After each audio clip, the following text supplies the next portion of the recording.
you to play as a team.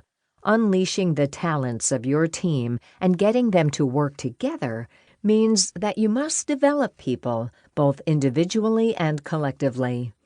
If you neglect this imperative, you can't delegate and leverage yourself. You won't have the time or energy required to manage the other two.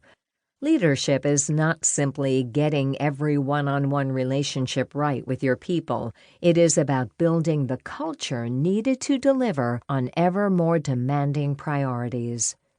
In the years following the book's publication, we have found that this fundamental approach to leadership has resonated with diverse audiences, from Silicon Valley startups to multinational legacy businesses, lower-level managers to C-suite leaders, leaders with formal authority to leaders of ad hoc cross-organizational initiatives. For leaders around the world, the three imperatives provide a useful way to clarify what managers must do to execute as well as adapt. Perhaps not surprisingly, we find that the most often overlooked of these imperatives is managing your network. The need for trust and teamwork is widely recognized these days, but prior to reading Being the Boss, many told us they typically saw networking as organizational politicking, a distasteful task that had to be done because something was broken about their companies. In fact, in today's world, networking is what allows you to develop both contextual intelligence to scan and sense the competitive environment to determine what your priority should be, and emotional intelligence to build the relationships required to fulfill those aspirations. Without a network, you will be powerless. And there is nothing worse than working for a powerless boss. Moreover, powerlessness is corrupting. You cannot give voice to your values, which can lead to behavior you're not proud of.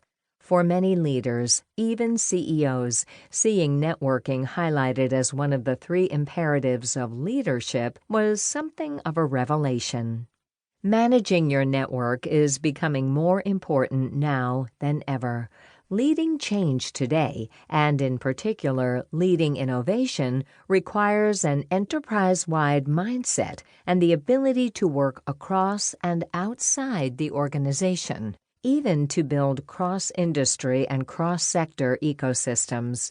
We've seen many firms that direct significant resources to creating something new and useful, but lack leaders with the networking skills needed to scale an innovation by building out crucial coalitions. For over a decade, Linda has been chairing an executive education program for high potentials. Those nominated by sponsoring organizations have come from over 30 countries.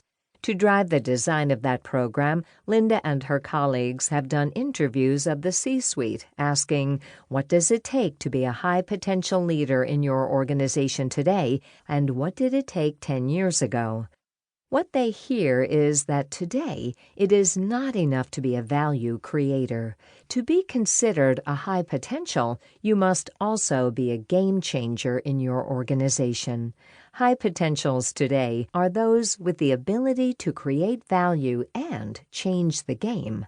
That is, they must be skilled at executing for today and adapting and innovating to deliver for tomorrow.